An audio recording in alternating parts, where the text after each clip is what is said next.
and welcome back to room 303 in Freshman English. I'm with you in your hymnals on page 440, 441. We now are going to turn to a celebration of grandfathers, the Rudolfo a Anaya text. However, before we get to the Anaya text, I want to point out that your textbook company, here as we begin now formally unit number 3 in our study of nonfiction, we're going to pair now 2 essays together. The first one, A Celebration of Grandfathers. The second one is called On Summer. And we're going to begin at level 2B, as we have done in Unit 1 and in Unit 2, by focusing at 2B for these 2 texts on what we'll call author's style. So write that down on page 441 and then read with me.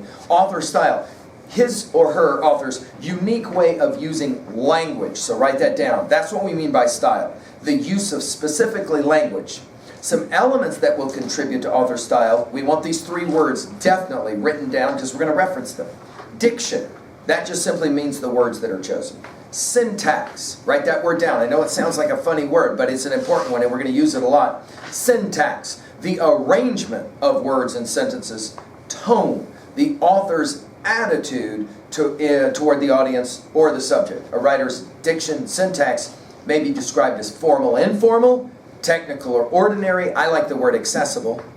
Sophisticated or down to earth. Again, I like the idea of accessible. In other words, you can read it and it makes sense to you. When we were messing around with that hip hop before it was hip hop, that's an essay that's more accessible to a lot of you guys. Or his or her tone might be described as serious, playful, harsh. An author's style affects the writer's ability to communicate ideas to readers. Again, just to remind, write this down. The what is it and how does it work? So in other words, obviously we're going to talk about diction or syntax or tone. That's the what is it. But how does it work? In other words, how does it contribute to overall central idea? That's what we call thesis. That will be significant, okay?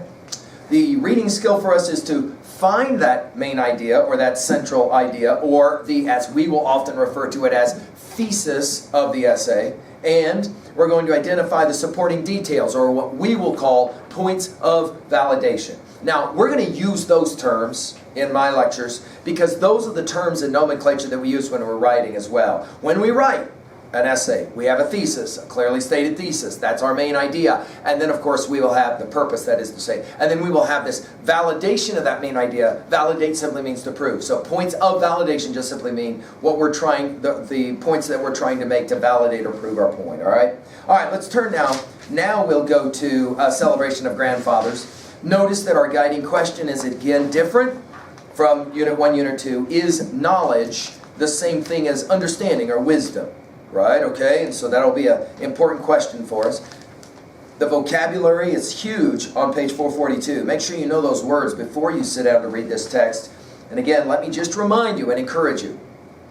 The ideal approach to our study in 303 from the annotative side is that you engage this text yourself and do on the left-hand side your own annotative work and then come to my lectures either through Learn Strong or in class or both, working then after you've already done it on your own. Okay?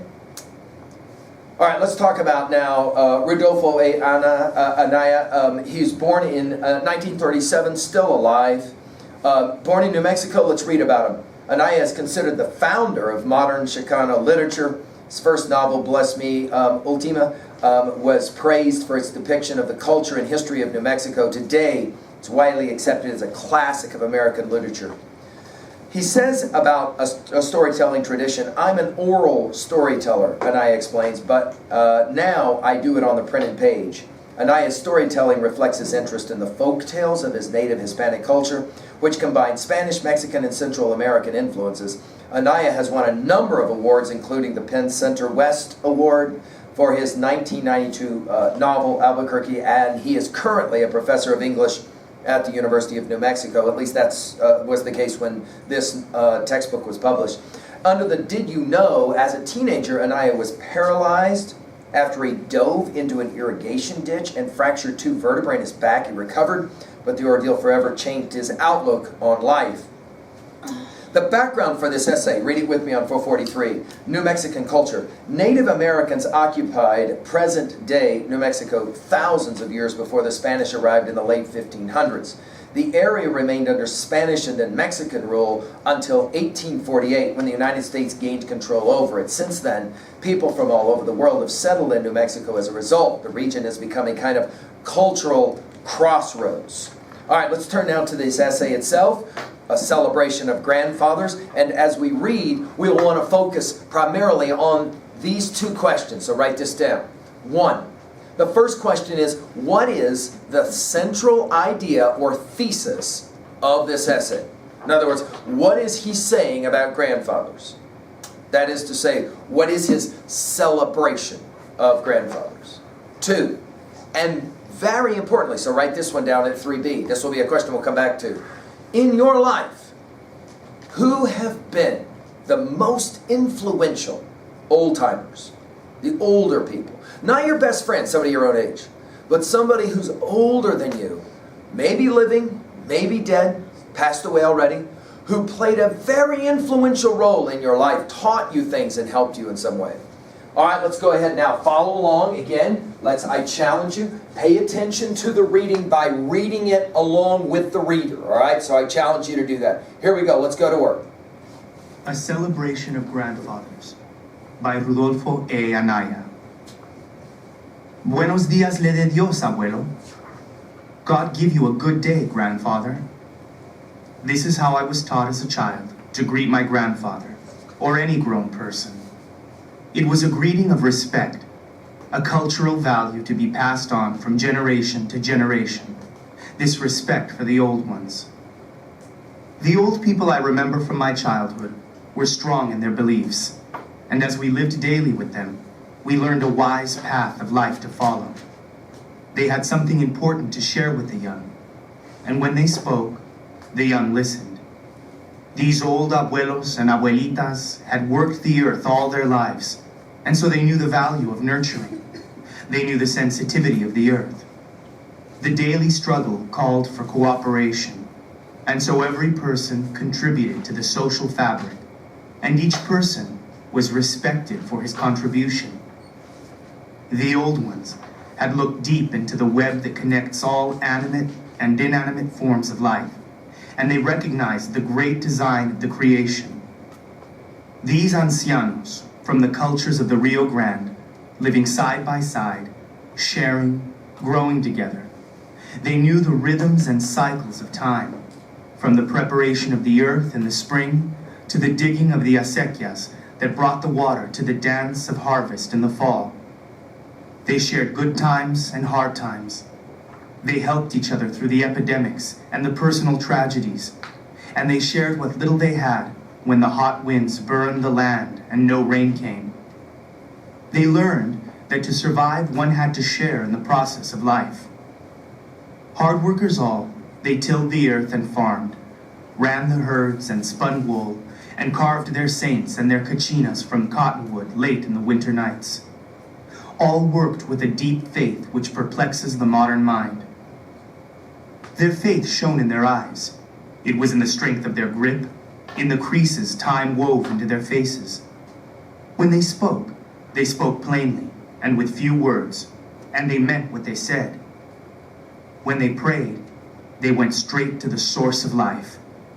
When there were good times, they knew how to dance in celebration and how to prepare the foods of the fiestas. All this they passed on to the young, so that a new generation would know what they had known, so the string of life would not be broken. Today, we would say that the old abuelitos lived authentic lives.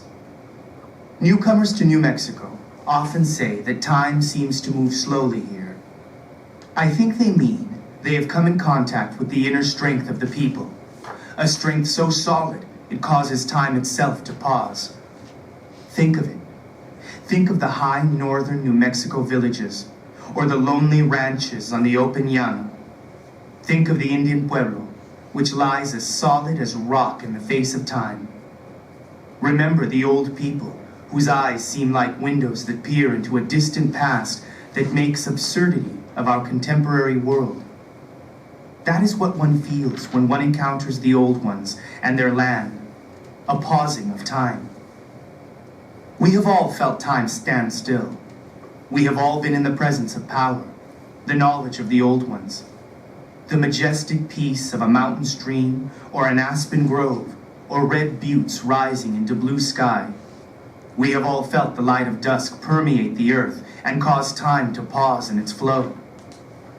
I felt this when first touched by the spirit of Ultima, the old curandera who appears in my first novel, Bless Me, Ultima. This is how the young Antonio describes what he feels. When she came, the beauty of the llano unfolded before my eyes, and the gurgling waters of the river sang to the hum of the turning earth.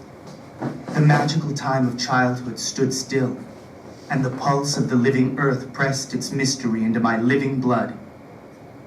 She took my hand, and the silent magic powers she possessed made beauty from the raw, sun-baked llano, the green river valley, and the blue bowl which was the white sun's home. My bare feet felt the throbbing earth, and my body trembled with excitement. Time stood still. At other times, in other places, when I have been privileged to be with the old ones, to learn, I have felt this inner reserve of strength upon which they draw. I have been held motionless and speechless by the power of curanderas. I have felt the same power when I hunted with Cruz, high on the Taos mountain, where it was more than the incredible beauty of the mountain bathed in morning light, more than the shining of the quivering aspen, but a connection with life, as if a shining strand of light connected the particular and the cosmic.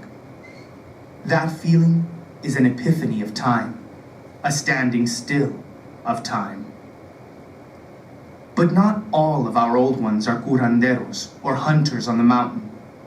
My grandfather was a plain man, a farmer from Puerto de Luna on the Pecos River. He was probably a descendant of those people who spilled over the mountain from Taos, following the Pecos River in search of farmland. There in that river valley, he settled and raised a large family. Bearded and walrus-mustached, he stood 5 feet tall. But to me, as a child, he was a giant. I remember him most for his silence. In the summers, my parents sent me to live with him on his farm, for I was to learn the ways of a farmer. My uncles also lived in that valley, the valley called Puerto de Luna, there where only the flow of the river and the whispering of the wind marked time. For me, it was a magical place. I remember once, while out hoeing the fields, I came upon an anthill, and before I knew it, I was badly bitten. After he had covered my welts with the cool mud from the irrigation ditch, my grandfather calmly said, "Know where you stand." That is the way he spoke, in short phrases, to the point. One very dry summer, the river dried to a trickle. There was no water for the fields. The young plants withered and died. In my sadness, and with the impulses of youth, I said, "I wish it would rain." My grandfather touched me, looked up in the sky, and whispered, "Pray for rain."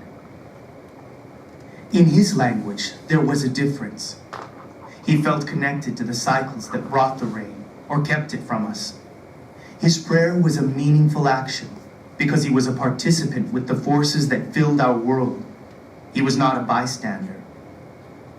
A young man died at the village one summer, a very tragic death. He was dragged by his horse. When he was found, I cried, for the boy was my friend. I did not understand why death had come to one so young. My grandfather took me aside and said, "Think of the death of the trees and the fields in the fall. The leaves fall and everything rests, as if dead. But they bloom again in the spring. Death is only this small transformation in life." These are the things I remember, these fleeting images, few words. I remember him driving his horse-drawn wagon into Santa Rosa in the fall, when he brought his harvest produce to sell in the town. What a tower of strength seemed to come in that small man huddled on the seat of the giant wagon. One click of his tongue and the horses obeyed, stopped, or turned as he wished. He never raised his whip. How unlike today, when so much teaching is done with loud words and threatening hands. I would run to greet the wagon, and the wagon would stop. Buenos días, le dé Dios, abuelo, I would say. This was the prescribed greeting of esteem and respect. Only after the greeting was given could we approach these venerable old people. Buenos días, le dé Dios, mi hijo, he would answer and smile. And then I could jump up on the wagon and sit at his side. Then I too became a king as I rode next to the old man who smelled of earth and sweat and the other deep aromas from the orchards and fields of Puerto de Luna. We were all sons and daughters to him, but today the sons and daughters are breaking with the past, putting aside los abuelitos. The old values are threatened, and threatened most where it comes to these relationships with the old people. If we don't take the time to watch and feel the years of their final transformation, a part of our humanity will be lessened. I grew up speaking Spanish, and oh, how difficult it was to learn English. Sometimes I would give up and cry out that I couldn't learn. Then he would say, ten paciencia, have patience. Paciencia, a word with the strength of centuries, a word that said that someday we would overcome. Paciencia. How soothing a word coming from this old man who could still sling 100-pound bags over his shoulder, chop wood for hours on end, and hitch up his own horses and ride to town and back in one day. You have to learn the language of the Americanos, he said. Me, I will live my last days in my valley. You will live in a new time, the time of the gringos. A new time did come.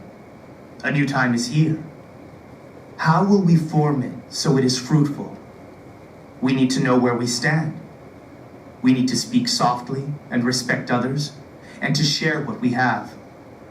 We need to pray not for material gain, but for rain for the fields, for the sun to nurture growth, for nights in which we can sleep in peace, and for a harvest in which everyone can share. Simple lessons from a simple man. These lessons he learned from his past, which was deep and strong as the currents of the river of life, a life which could be stronger than death. He was a man. He died. Not in his valley, but nevertheless cared for by his sons and daughters and flocks of grandchildren. At the end, I would enter his room, which carried the smell of medications and Vicks, the faint pungent odor of urine and cigarette smoke. Gone were the aroma of the fields, the strength of his young manhood. Gone also was his patience in the face of crippling old age. Small things bothered him. He shouted or turned sour when his expectations were not met.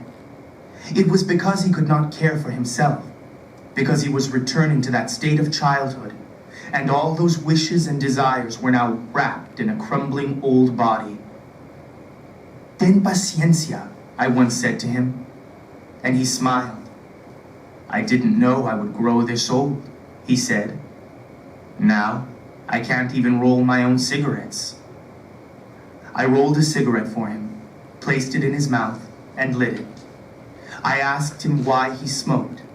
The doctor had said it was bad for him. I like to see the smoke rise, he said. He would smoke and doze, and his quilt was spotted with little burns where the cigarettes dropped. One of us had to sit and watch to make sure a fire didn't start. I would sit and look at him and remember what was said of him when he was a young man. He could mount a wild horse and break it, and he could ride as far as any man. He could dance all night at a dance, then work the acequia the following day. He helped neighbors, they helped him. He married, raised children. Small legends, the kind that make up every man's life. He was 94 when he died. Family, neighbors, and friends gathered.